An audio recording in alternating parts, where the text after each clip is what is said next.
Today, we will be talking about neural networks and about uncertainty estimation. So this task is essential for many applications, and I hope it will be interesting for you. So the work I will be talking today was mostly done during my years at Skolkovo, and here I list several people, mainly my PhD students, and not only PhD students and master students, and Alexander Petyushko, who is currently working in autonomous driving in States, and Kirill Fedyanin, who recently joined TI.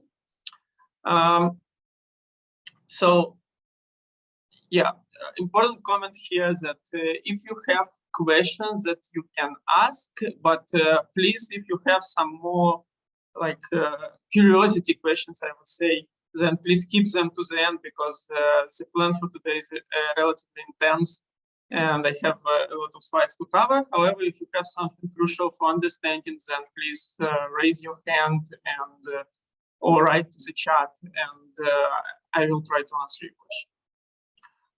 All right, so what will we talking about? We will consider the following problem. We want to provide certain measure of uncertainty for model predictions at a given point. So we have our usual neural network or other machine learning model, f hat of x, and we want to provide this measure of uncertainty sigma hat. And just a small example on the right, we all know that neural networks which are doing classifications, they provide confidence or probability of a class. And if we have a neural network that classifies between cats and dogs, then for a cat, the probability might be, for example, 0.9. So the probability that's cat. For a dog, it might be, say, 0.2, saying that 0.8 that it's dog and 0.2 that it's cat. And finally, if you have something more complicated, like this cat-dog mixture, then actually not clear what neural network should do, and it will probably output you some probability, but the question is how to do it in the proper way so that neural network, for example, will be able to answer, I don't know. And there are multiple use cases. The main one is the possibility of rejection to predict, or people sometimes say abstention. And it's very relevant to detect the objects which are going to be misclassified, to detect out of distribution data, or to detect adversarial examples. Also, uncertainty estimates might be used in some downstream tasks, like, for example, active learning or Bayesian optimization. I won't go into detail here, but if you are interested, you can ask me questions about that. And active learning is a task where you try to populate your data sets with new samples based on a huge pool of available unlabeled data. And Bayesian optimization is about optimization some function which is computationally costly or just expensive in terms of money, and you want to wisely use uncertainty so that you sample only the promising points. And the plan for today is as follows. I will start with overviewing some common approaches for estimation of uncertainty in machine learning. I will speak about regression and classification. Then I will more focus on out-of-distribution detection, and for that it will be important to discuss probabilistic models and different types of uncertainties that arise. And finally, we will focus on out-of-distribution detection for neural networks. And I will speak about several algorithms which were recently provided, and some of them developed in my group. Okay, so let's start speaking about regression. And for regression, what do you have? You have some unknown true function which you want to approximate. You have some data, say 5 points in my one-dimensional case. Then, based on that data, I can compute some approximation. It can be some method which is doing regression, might be neural network, might be Gaussian process, might be something else. But what I want to do on top of just providing the prediction, I want to provide certain measure of confidence in my prediction at different points. What's important? I want it point-wise. So for each x, I want to provide some number. And for example, in case of regression, it's natural that you approximate the variance. And based on the variance or standard deviation, you can construct, for example, a confidence interval, right? Some envelope around your prediction, which measures the confidence of the more narrow is the interval.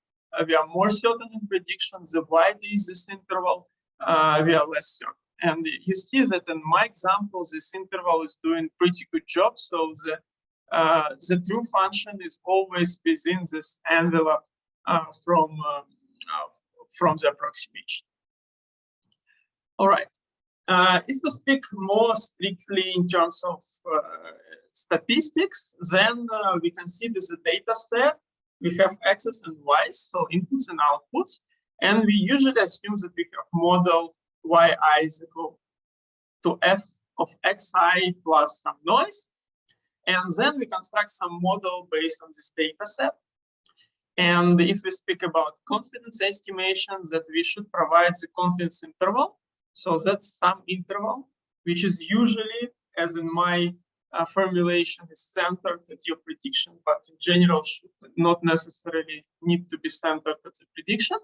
And this interval should cover the true function value in a fraction of 1 minus alpha times, when alpha is a given value, usually something like 5%. And this probability is with respect to the data set, because you assume that the data set is coming from your distribution, and for the majority of such data sets, you want this thing to hold. You might ask, well, what we can do, in which cases you can provide such confidence estimates, such confidence intervals. And the one example, which probably majority of you have studied in your statistics course, is linear regression. So, for example, you have one-dimensional linear regression, and you may do some least squares estimate. I'm not writing the formula, but it's sort of standard.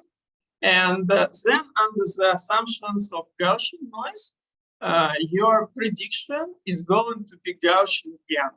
And it's going to be centered in the true function value, and it will have some variance which has an explicit formula which I write here. And when you have everything Gaussian, it's of course very easy to write a confidence interval because you just center your prediction, and then you have this lower and upper bounds based on the quantiles of the Gaussian distribution. All right. So for linear regression, everything is explicit and sort of easy, but then you might want to extend it. And for example, what if we have a neural network or some other parametric model, and, which is already nonlinear in X, and sorry, nonlinear in theta. And for such cases, you can use so-called delta method and central limit theorem. It basically means that you linearize in asymptotic limit. You assume that you have a lot of data, and then you can do certain linearization. And you can prove a result like the one on the slides, that your approximation, f of x and theta hat, where theta hat is some estimate of a parameter, minus true function, and divided by something which serves as an estimate of standard deviation.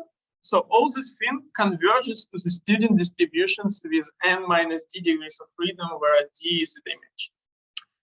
Okay, so you have this result, and based on it, you can compute you can compute the confidence interval based on the quantiles of student distributions, like here. So seems like sort of you directly extend from linear regression to nonlinear one, but there are many issues with this approach. So first of all, you need a lot of data so that your asymptotic approximation is valid. Then, just from a technical side, you need this matrix Z transpose Z to be well conditioned. And that might be not the case when you have a limited data and high dimension.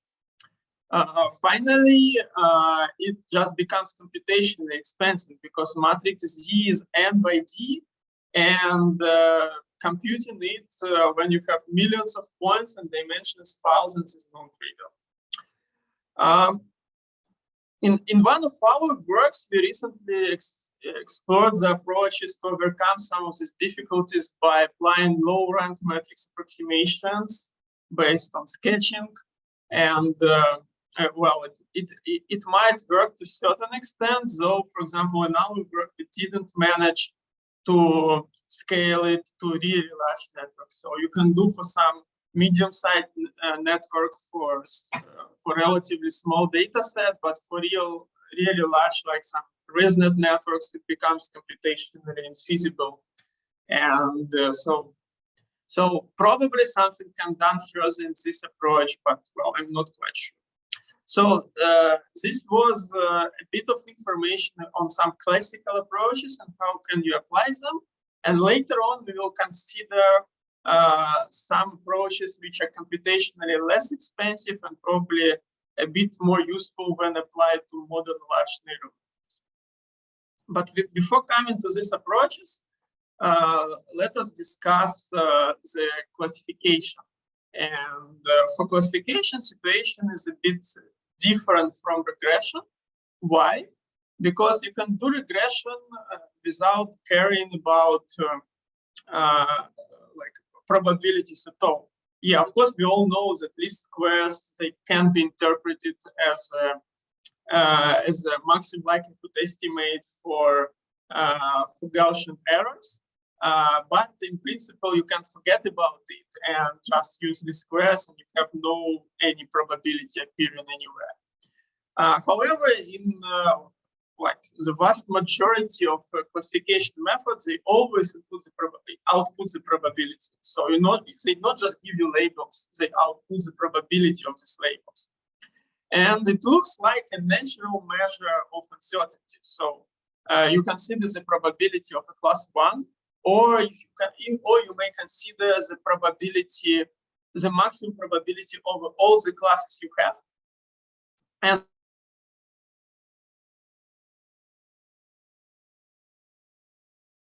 the higher it is, the closer it to 1, you're more confident in the model class, the class which you predict.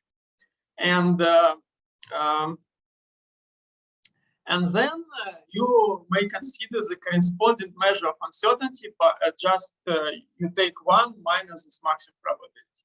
So seems like it is nice thing to work with, and in general it is, but there are some issues. And the one issue which is important, and in my view it's important to highlight it, that modern deep learning models are not calibrated. What does it mean calibrated?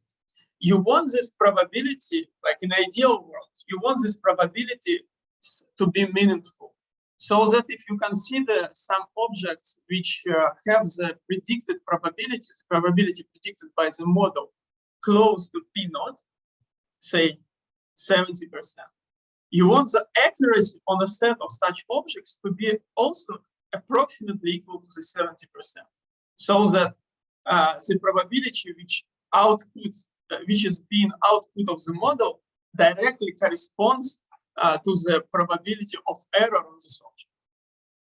And the problem is that the modern deep learning models, they're usually uncalibrated, and the plot on the right shows it. So what I do here, on the x-axis, I have the probability output by the model, and I split in 10 bins.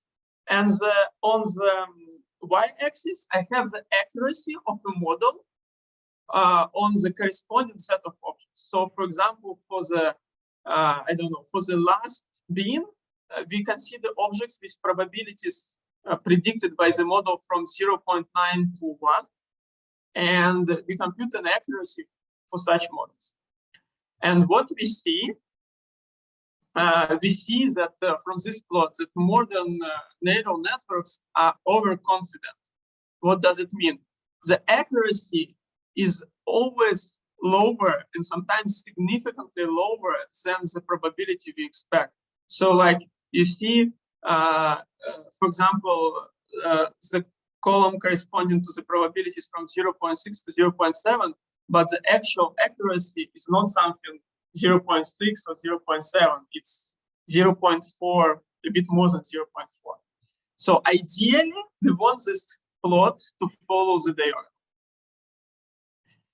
And the topic of how make your model calibrated, it's very active in machine learning, and almost at any major conference you can find papers about calibration. But the simplest approach, which is usually useful, is called temperature scaling.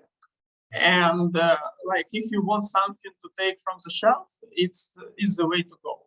So what you do, you simply on the last layer of the neural network, you consider logits, and you divide all the logits corresponding to all your classes by the same parameter t. And then you take some validation set. That's the main limitation of this approach. You should have this validation set, not used during training. On this validation set, you tune the parameter t so that you achieve calibration. You measure this calibration error and try to minimize it by one parameter optimization. And it appears that it works pretty well. And for example, on the right, you may see that after calibration, already on the test data, not on validation, but on the independent test data, the model becomes well calibrated. So we see that it's like indeed follows this diagonal as it should. All right, we have this simple method, and we can make our model calibration if we have validation set. Seems the problem is more or less solved. So like, well, we calibrated, what else do we want? But in fact, calibration is not enough. Consider the following example. I have one-dimensional X, and all my training data was between these two gray dashed lines. So from minus 2.5 to 2.5. So all my training data was there. And I fit my model, and what I plot here is the probability of a class 1. You see, it's like on the left, it's like 0.7, then it comes to 0, and then you have a sharp phase transition, and we go to probability equal to 1. But let us look on the point x star.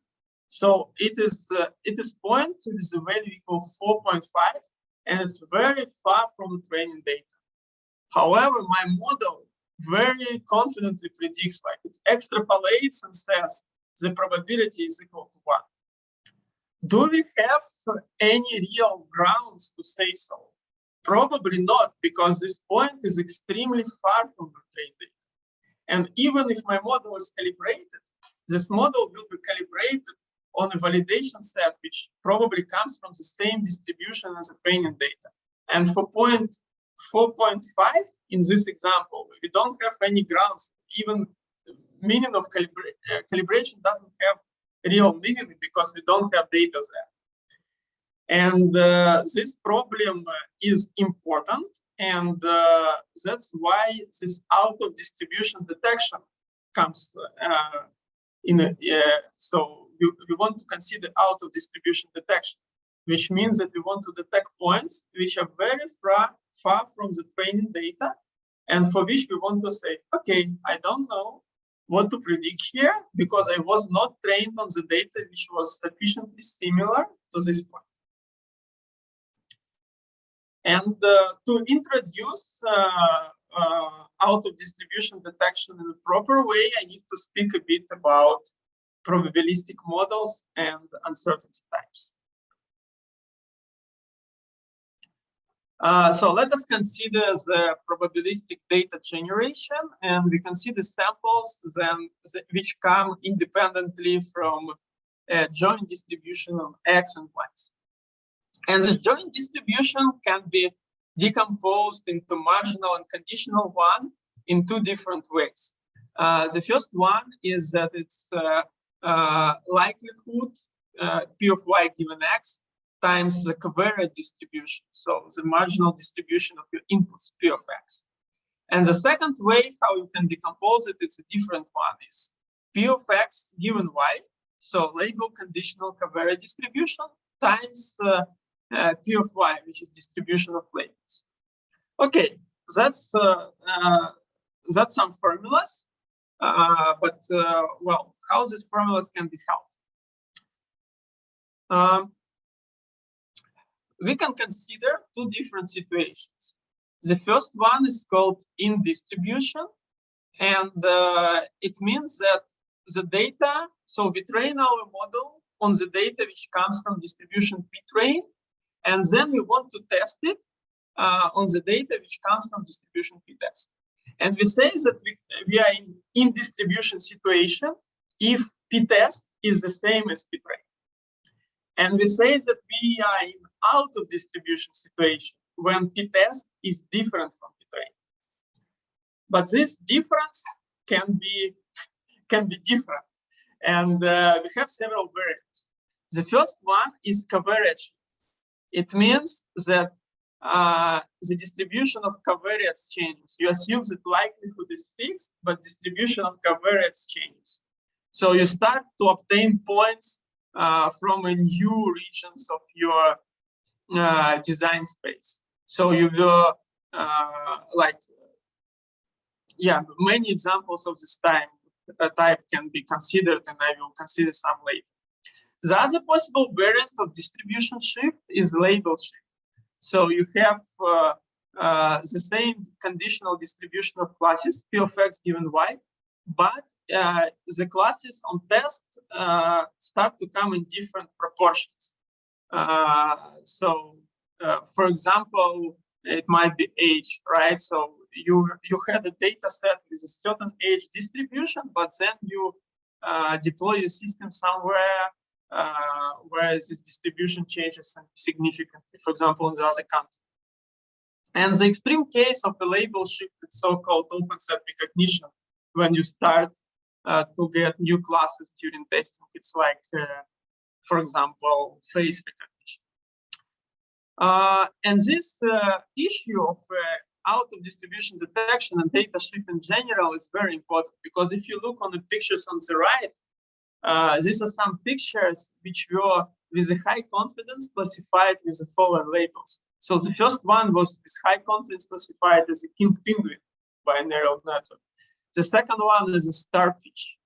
The third one is a freight car. And the final one, well, probably looking much closer than others to the label, which is remote control, right? Remote control for your TV. Okay, you indeed can see something like buttons, but still it's not remote control. So the problem is important, the problem out of distribution detection. And however, I want to emphasize that you should target this problem in the right way. And to do so, we need to consider different types of uncertainty. The first type of uncertainty is so-called aleatoric uncertainty, and the second type of uncertainty is so-called epistemic. Aleatoric uncertainty is uncertainty which is related to the noise in the data. So like you have noisy labels, you have overlap of classes, and so on and so forth. So that's something which is inherent to your data, and it can't be reduced if you have more data. It's just uncertainty in the data. The second type of uncertainty is epistemic uncertainty. It reflects the lack of knowledge.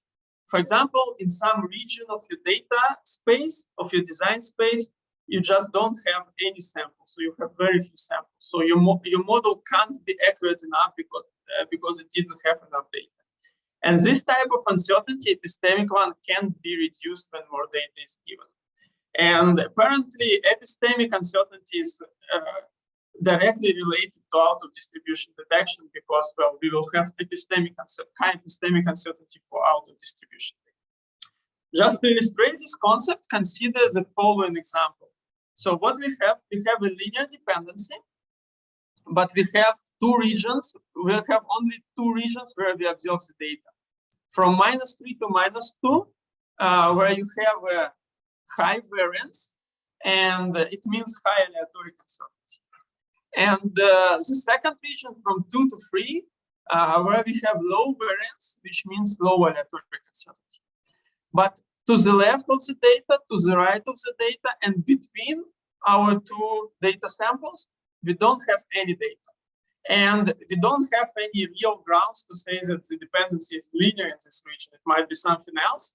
And it means that we have a high epistemic uncertainty. So we're really uncertain about our predictions in these regions. Another example is the following one. So consider on the left. So the real data is with letter A. So you have two branches, and you see that the density of points decreases from left to right, and also you have ambiguity almost everywhere. You have two branches of your labels. And what does it mean? It means that we have high aleatoric uncertainty on the left and on the right, because you have ambiguity, you have two branches. And we have low aleatoric uncertainty in the middle. So the plot E is for aleatoric uncertainty. So you have low aleatoric uncertainty in the middle and high on the left and on the right. On the other hand, on the left, we have a lot of data, and on the right, we have few data. That's why epistemic uncertainty is high on the right. The plot F is about epistemic uncertainty, which increases rapidly on the right part where you don't have enough data to have predictions. Okay. So not every uncertainty is useful for every application. And what I'm saying is that for out-of-distribution detection, we are not interested in aleatoric uncertainty. We are interested in epistemic uncertainty, which is directly correlated with out-of-distribution detection. All right. Now we understand a bit about different types of uncertainty. And we can speak more about how you can do this uncertainty estimation in practice. And I want to highlight several approaches which are widely used in the community, machine learning community, and which are like clear baselines for you if you want to apply, if you want to use uncertainty estimation in your applications. So the first big group of methods is based on uncertainty estimation by disagreement. You assume that for the same data point, you somehow have several predictions. You might have several models trained, or you can consider a Bayesian model which can output you different predictions because it's stochastic by nature. And what you want to do, you want to measure the disagreement between these models as a measure of uncertainty. For example, it can be simply the average variance of probabilities over all your classes, right? So you compute the average. So by theta, I mean here the index. For example, you have capital N different models in ensemble, and you can compute the average, the variance of their predicted probabilities for every class, and then sum or average probabilities over all the classes you have. So this metric, it measures the disagreement between different models, and the intuition is as follows: if all the models agree in their predictions at some point, then probably all the models learned well enough and it's close to the true distribution, which means that it's low epistemic uncertainty. However, if at some point this value is high, it means that the models disagree in their predictions, and it means that it's high epistemic uncertainty different model can't agree, and we have huge discrepancy in our prediction. This variance is not the only metric you can use. The other popular one is, for example, mutual information-based one, usually called in the community called Bayesian active learning by disagreement measure. Okay. So how can you obtain this multiple models? I already mentioned ensembles, and it's the standard way. So what you do, you take your favorite neural network and you train it several times. So you train several neural networks with the same architecture, usually starting from different initializations. So then you have your ensemble, and you can compute any measure of uncertainty based on it, like variance or something like that. So, I should admit that in many applications, ensembling is still state of the art, so it provides the best uncertainty estimates. The evident problem with ensembling is that, well, in many applications, it's hard to train even a single neural network. But here you need to train several of them. That's complicated. And that pushes researchers to find alternative ways. And there are many approaches for faster ensembling. One of them I want to mention because it's extremely popular, because it looks like it's very cheap. This approach is as follows. So, you know, the standard way to regularize neural network is to introduce dropout. Dropout means that during training, on each iteration of training, you randomly discard some part of neurons, like 10%, 20%, or something like that, and ask your neural network to predict without these neurons. And it works as a regularizer during neural network training.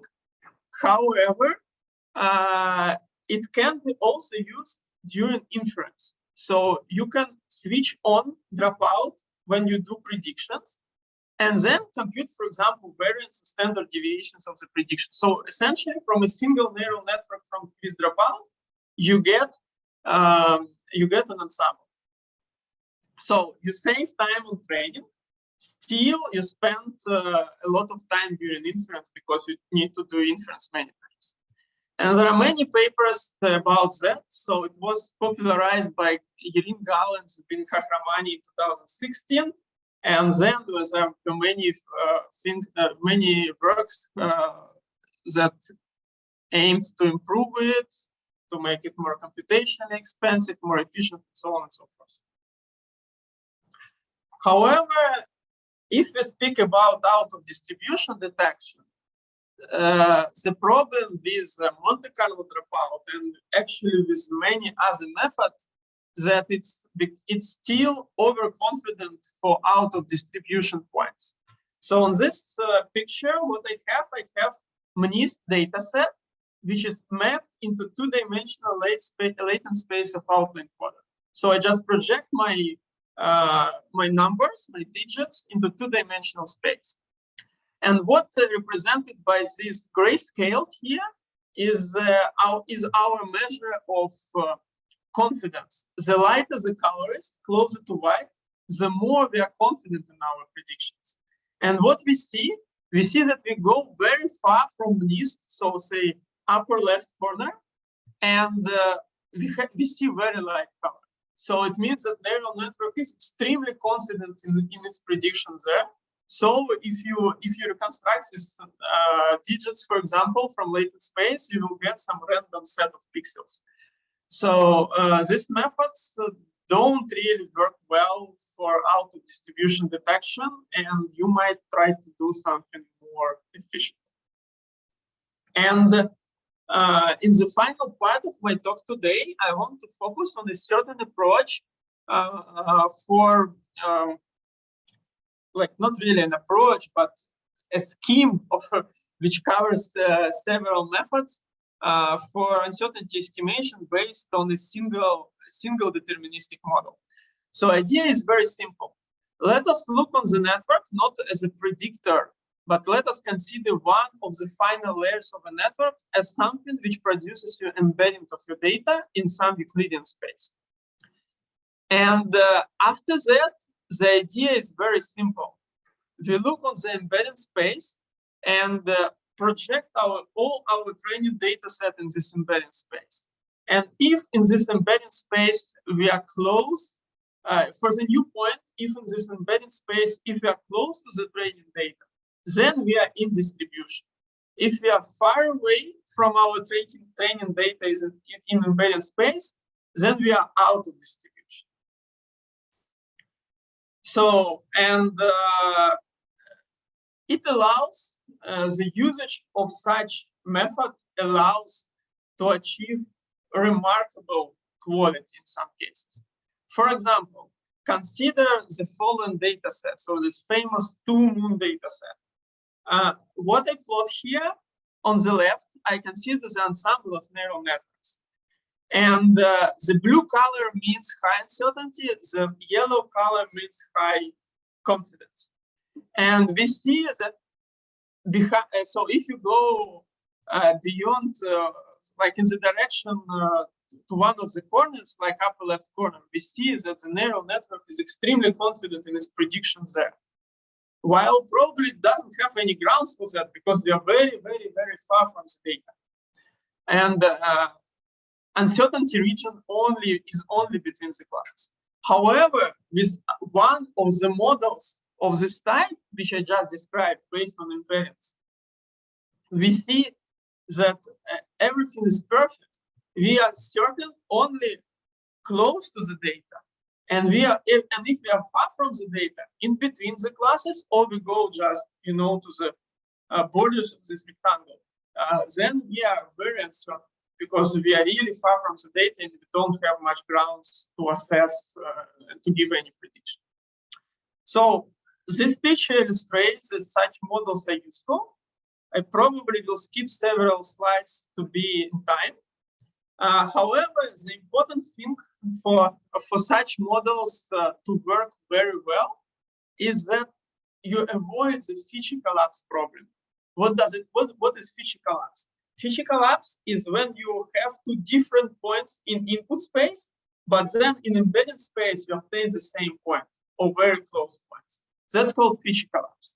It can be easily the case for neural network because we all know that they are over-parameterized, they are very, very flexible, and feature collapse for them happens all the time. To get rid of that, ideally, we want our model to satisfy so-called B-Lipschitz constraint. What does it mean? We take two points, any points, input ones, x0 and x1. We consider embedding by neural network f theta with corresponding arguments. And we want that the distance between these 2 points in embedding space is both upper bounded and lower bounded by some constants times the distance in the initial space. If we have these bounds, we first of all avoid feature collapse. So because of the lower bound, we can't have feature collapse.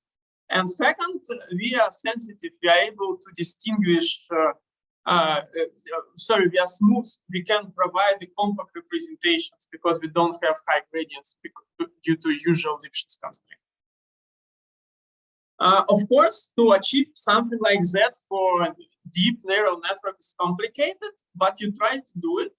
And one very successful approach is use so-called spectral normalization. So you normalize your coefficient matrices at every step, and you can see the ResNet type architectures. If you combine these two things, I don't go into details here, but if you combine these two things, you can ensure B-Lipschitz constraints for every layer of the network. Of course, it doesn't lead for the deep neural networks, it wouldn't lead for B-Lipschitz constraint because Lipschitz constants might multiply, but still it's something useful. And what people have observed, they observed that indeed this B-Lipschitz constraint is very helpful. Because if you do not regularize, look on the picture to the right, you obtain very weird area of confidence. You see, it's not what we want to achieve. So it's without this Lipschitz regularization. But if you regularize your neural network properly, you obtain something like in the picture in the middle. Okay, so this paper, which I'm referring to, is the paper from ICML 2020, 2 years ago. And once we saw this paper, we were interested to do, so I'm not going to detail what was exactly the method, but we were interested to do something in this direction, but probably with good theoretical explanation and probably working a bit better than their method. And here we come to the last part of my talk, which will be fairly technical, but I will try to convince you that we had a good idea. We called our method non-parametric uncertainty quantification. So what we do, we consider the standard classification problem. For simplicity, binary, but it's straightforward to extend it to a multi-class case. And for classification problems or for any supervised learning, you can consider a Bayesian rule in classification called Bayesian classifier. Is the one which minimizes the probability of wrong classification. So you consider all possible classifier G, and you can consider the one which minimizes the error of classification, like with respect to the probability measure you have. So, and this rule, G star, is called Bayes optimal classifier, and the rule is very simple for binary classification. So if your conditional probability of a label Y given X is greater than 1/2, then you output class 1. If your conditional probability is smaller than 1/2, then you output class 0. And then if you have, well, in practice, you don't have your Bayes optimal classifier. You have some classifier which is constructed based on the data, G hat. And we can define a natural measure of uncertainty as the expected risk of estimation. So you consider your classifier G hat, and you can again consider a point-wise probability of misclassification. So this probability for a given point X to misclassify the given Y. And this nice measure is, by the way, independent of covariate distribution. And basically, we want to construct the classifier which minimizes. However, one can't be better than Bayes optimal classifier. And what you can do, you can split this measure of uncertainty in 2 parts. The first part is R star, which is Bayes risk, the uncertainty of Bayes optimal classifier. And the second one, tilde R, is an excess risk. So that's how much we are worse than the Bayes optimal classifier. And you can probably immediately catch that that's a measure of epistemic uncertainty. If you have low epistemic uncertainty, then we will close to Bayes optimal classifier. If you don't have sufficient data, we will be far from a Bayes optimal classifier. So this difference between probability of error for your classifier and for Bayes optimal. And we were thinking, how can we exploit, how can we use this relation? And we consider the following thing. Let us consider our classifier in the same format as a Bayes classifier. So we have some estimate of label distribution of conditional density p hat of Y given X. And then our classifier is again given by the same threshold rule. For such a classifier, there exists a standard result from statistical learning theory that the difference between the probabilities of errors for your classifier and Bayes optimal one is given, can be upper bounded by 2 times the absolute difference between the densities. So you have an optimal density which you don't know, the true density, and then you have your estimate. and your risk is upper bounded in this way. Then what we can do, we can upper bound the total risk, so the full probability of error, by the sum of base risk, the risk of the optimal classifier, plus this upper bound on the excess risk.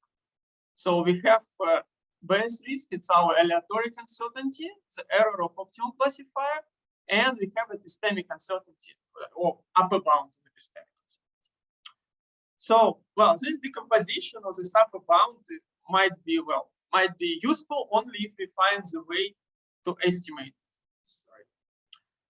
And what we did, we considered, we for the moment forget about any neural networks, and we consider one of the simplest possible classifiers based on a non-parametric Nadarayev-Watson estimator.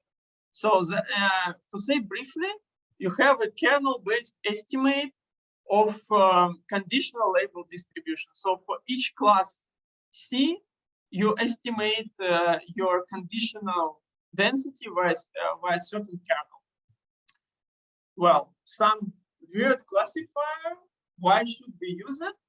For us, it was helpful because the difference between this classifier and true, between this density estimate and the true one has asymptotic distribution, which is normal one. And the variance of this distribution can be written explicitly. Well, and this, so why it's useful? Because what we can consider the expectation of our error. So of our upper bound, which we got before, upper bound for our error expectation. And then we have expectation of this absolute difference between our estimate of conditional density and true conditional density. But we can approximate this difference by the normal distribution.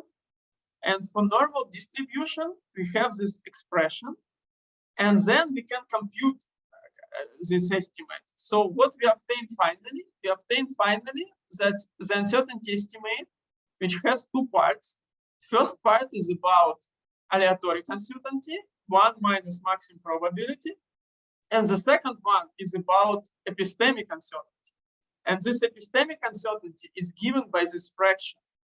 Or in the numerator, you have just variance.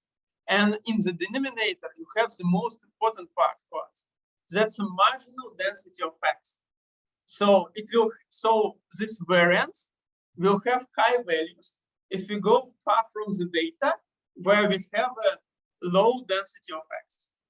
So this term will explode far from your training data. And that's the behavior which we want for out of distribution detection. Final remark here that, well, all these kernel estimators, they're hard to compute because, well, you need a lot of memory and computation power. You need to sum over your data, and you can, but you can do efficient approximation. Second thing, why neural networks?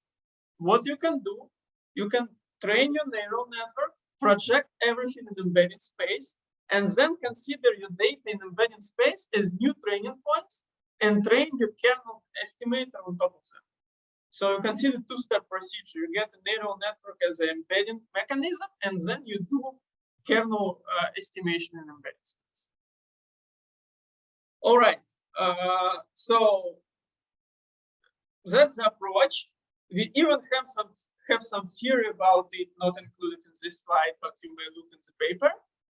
Which is currently preprint, but some numerical results just to illustrate. So, yeah, probably this result. So we just looked whether we have a natural measure of uncertainty for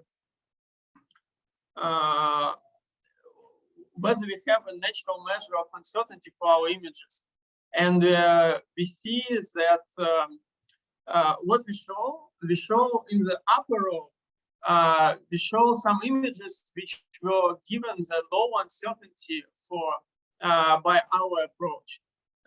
And we see that these images, they're close to the ones which we usually see in ImageNet. So these are some photos of some objects. So that's low uncertainty. Then in the middle, we have some objects which are basically artistic ones. But still you can recognize some real world objects, and they were assigned by medium uncertainty, medium range of uncertainty by our method. And finally, in the bottom, you see some pictures, some graphic pictures, which are very far from ImageNet, and they were labeled as high uncertainty objects here. So, like, at least from like common sense perspective, it looks natural. However, we also did a numerical evaluation on CFAR 100 data and also on ImageNet data. And here I provide you results on ImageNet. And what we measure, we take two out of distribution data set. One is ImageNet R, and some images from ImageNet R you have seen on the previous slide. And the second one is ImageNet O. It's another data set, which is ImageNet out of distribution. It contains classes which were in initial large ImageNet database, but which were not included in ImageNet 1 million dataset. And what are the numbers? The numbers are the areas on the curve for the classification between test set from ImageNet and out of distribution set from this data set. So the largest possible value is 100, and the higher is the better. And here we plot many different methods from the literature, and the final one, nuke, is our method. And you see that we are better than the other method with a certain gap, I would say. Here I have a link to the preprint, which is available online. So if you're interested, you may look on it. And just briefly to summarize, so for those who want to care about uncertainty in your estimation, it is important to correctly model different sources of uncertainty. You have to keep in mind that out of distribution data detection is a challenging task. So to solve it, you need to develop special algorithms, and also you need to work carefully with model architecture, with training procedure, and so on. So, because if you have very weird neural networks, then it's like you might be not able to do meaningful things to do out of distribution detection. And some approaches which are more based on some statistical insights might work a bit better than others in some cases. So thanks for your attention, and your questions are very welcome. Thanks for listening. Thank you very much, Maxim. So I see already the first question from Yasser Darou. How the training loss function affects the model uncertainty? How the one reported is not masking.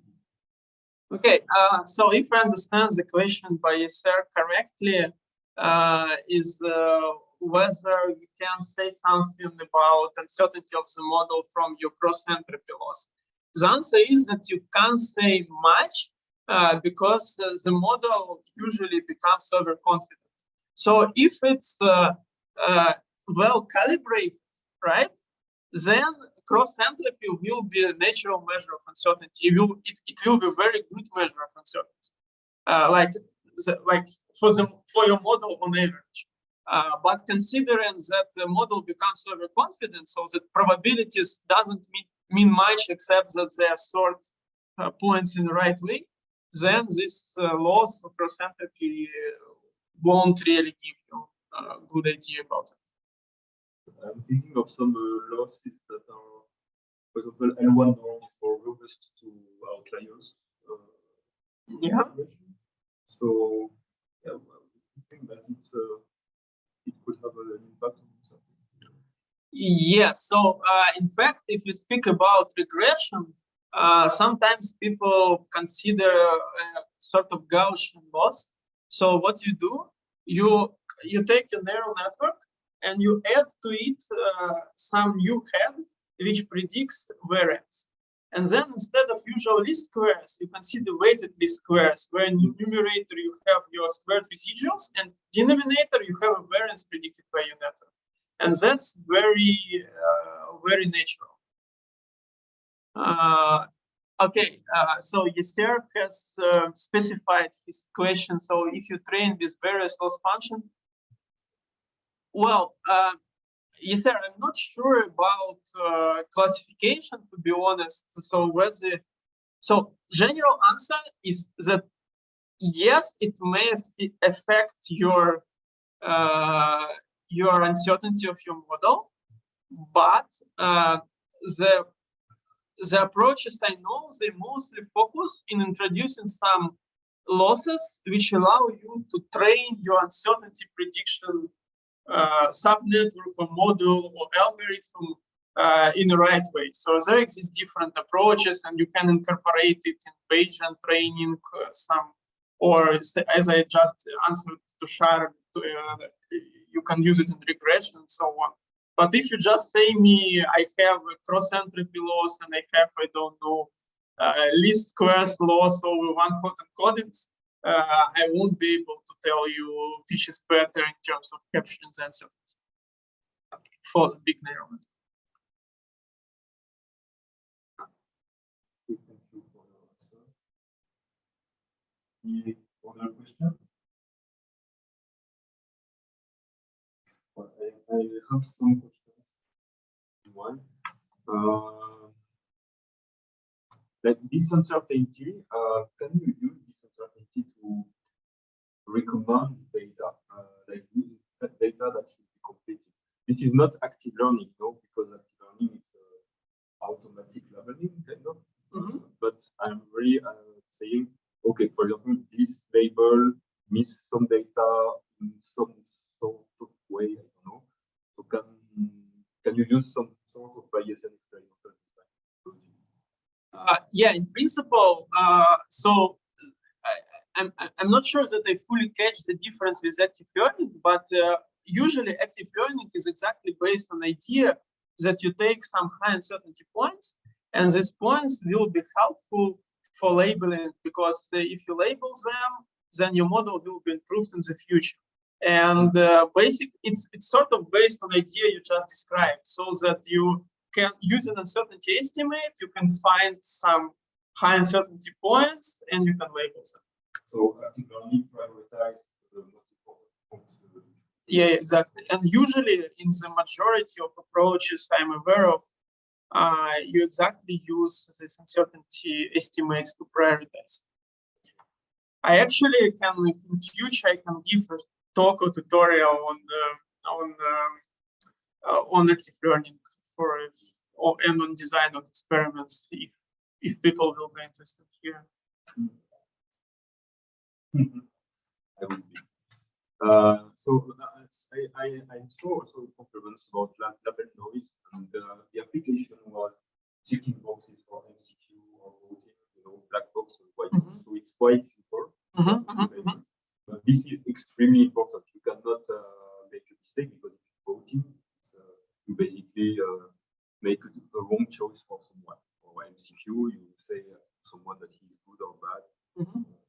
Okay, so can you integrate, if you have some probability distribution on your label noise, can you add it? Because in your first examples, it looks like it's like creating. Your regression goes exactly through the points. Yeah. I got the thing. So I got the question. So yes, you are mostly speaking about measuring aleatoric uncertainty, so the one which is inherent to your data, and that's exactly what you'll probably. So that's exactly what people are doing. So yeah, you can try to model it. For example, the methods based on Gaussian processes, you usually try to introduce this hyperparameter which exactly equal to the variance, or you may consider the variance which is produced by a separate head of a neural network exactly as a measure of aleatory uncertainty. So one famous paper, I cited it in my presentation by some guys from Google, is the one where they considered neural networks with separate head predicting variance, and that they consider as a predictor of aleatory uncertainty, and then they consider ensemble of such networks so that you can measure discrepancy between them, and then go into the measure of epistemic uncertainty. So you can do it all together. But yeah, that's extremely natural, and in some applications, you really need it. So in some applications like out of distribution detection or active learning, you monitor epistemic uncertainty. In some applications, you like misclassification detection. You need the total uncertainty because you just want to understand whether I go into mispredicting here or not. And then the total uncertainty is the sum of epistemic aleatory makes sense. Yeah, so. Thank you. Yeah, thanks for a very good question. So, the question I had 13 like 30 seconds.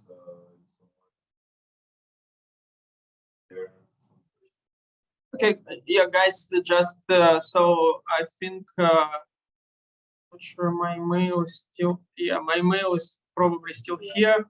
So if you have any questions on the topic, feel free to write me, and I will be happy to answer any questions. If you find some applications of potential applications of uncertainty estimation in your problems, I will be happy to discuss with you. Great. Okay, so thank you very much, Maxim.